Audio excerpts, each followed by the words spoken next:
Building on the points discussed earlier, upholding ethical standards is a crucial practice in affiliate marketing, vital for fostering trust among your audience. Ethical standards emphasize principles such as integrity and responsibility, serving as the foundation for trustworthy affiliate marketing practices. Regrettably, the realm of affiliate marketing is not immune to scams. Dishonest individuals engage in fraudulent activities to inflate their earnings, utilizing methods like cookie stuffing. This deceitful practice involves placing third-party cookies with malicious tracking code on visitors' web browsers, allowing scammers to earn money from products they never sell. URL hijacking. Scammers purchase URLs similar to legitimate affiliate websites, inserting counterfeit affiliate links and redirecting traffic to their own domains to claim affiliate earnings.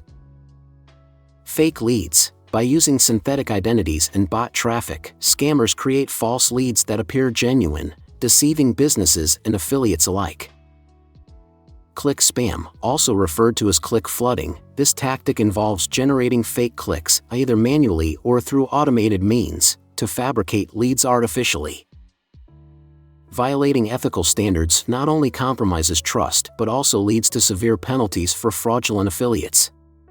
To ensure sustainable success, it is imperative to embrace a legal and ethical approach to affiliate marketing, safeguarding your reputation and building genuine, long-lasting relationships with your audience.